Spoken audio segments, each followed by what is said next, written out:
Selamat pagi Bapak Ibu dan Saudara yang terkasih dalam Tuhan Yesus Kristus. Jumpa lagi dalam Resapi pagi hari ini. Kita sudah di akhir bulan Juni saja ya Bapak Ibu ya. Waktu begitu cepat berlalu.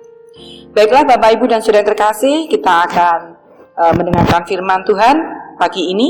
Tetapi kita akan berdoa terlebih dahulu. Mari kita berdoa. Tuhan Allah Bapa di dalam kerajaan surga yang mulia, Allah yang kami kenal dalam Yesus Kristus, kami bersyukur Tuhan pada pagi hari ini. Tuhan perkenankan kami untuk kami boleh berjumpa lagi meskipun lewat resapi pagi hari ini. Terima kasih Tuhan untuk penyertaan Tuhan di sepanjang hidup kami. Terlebih Tuhan untuk saat ini Engkau telah perkenankan kami mendapatkan kesempatan kembali bersama-sama akan mendengarkan kebenaran firman Tuhan. Urapi hamba-Mu yang akan menyampaikan firman ini Tuhan. Dan juga urapi saudara-saudara kami yang mendengarkan bersama dengan kami ini. Terima kasih Tuhan, hanya dalam pengasihan Yesus Kristus kami berdoa dan mengucap syukur. Amin. Saudara terkasih, pagi hari ini kita akan bersama-sama belajar tentang firman Tuhan. Ya, ada kalanya kita memang dalam situasi dan saat-saat tertentu kita pernah mengalami rasa kesesakan gitu ya saudara ya. Oleh karena itu resapi pagi hari ini saya memberikan judul Menjadi Pribadi yang Kuat. Menjadi pribadi yang kuat. Adapun satu ayat yang akan kita baca bersama dari Amsal 3 ayatnya yang 26. Amsal 3 ayat 26. Demikian firman Tuhan. Karena Tuhanlah yang akan menjadi sandaranmu dan akan menghindarkan kakimu dari jerat. Demikian firman Tuhan.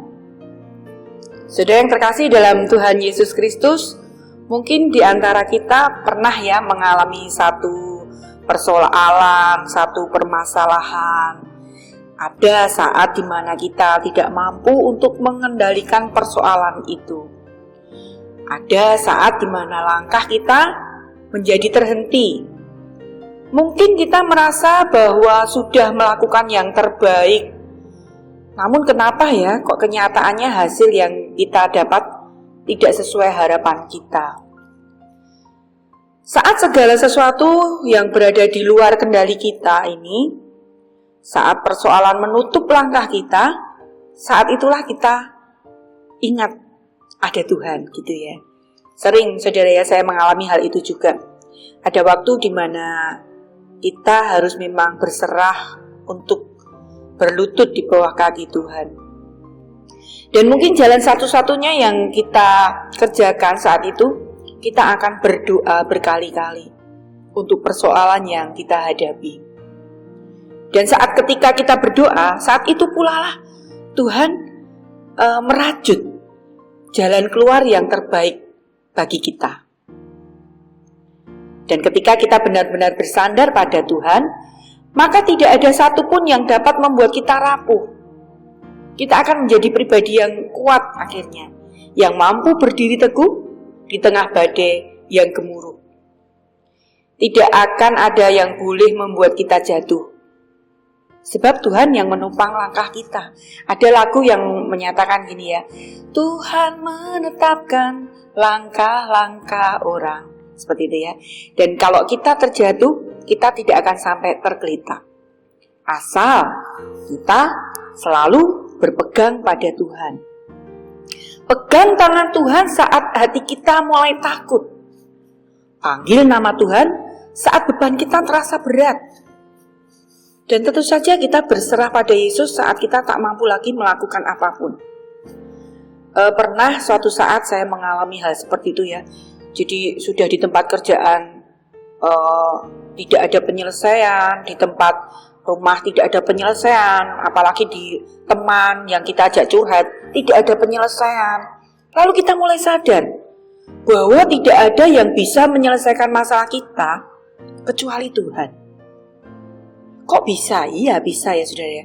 Jadi mungkin teman memberikan masalah itu Ada yang malah semakin tambah rumit.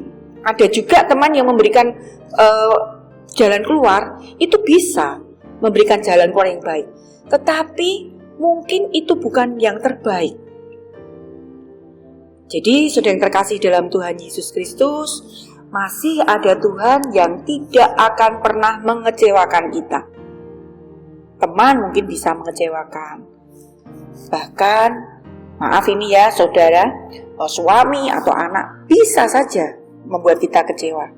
Tetapi Tuhan tak pernah membuat kita kecewa. Untuk itu ketika kita sudah mentok dalam suatu persoalan, kita sudah tidak ada jalan keluar, ada baiknya kita serahkan kepada Tuhan.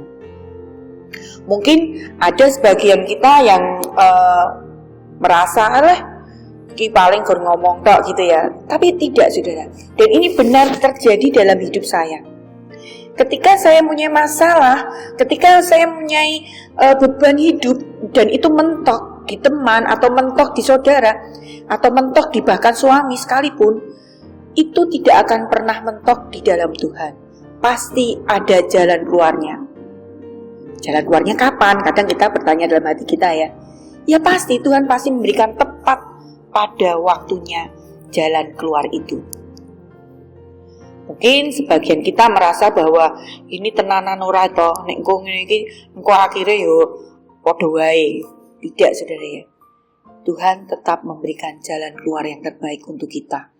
Asal kita percaya bahwa Dia sanggup untuk membuat segala sesuatu baik di dalam hidup kita. Oleh karena itu, saudara, mari kita serahkan hidup kita kepada Tuhan berikut dengan segala persoalan hidup kita. Tuhan Yesus memberkati kita semuanya. Amin.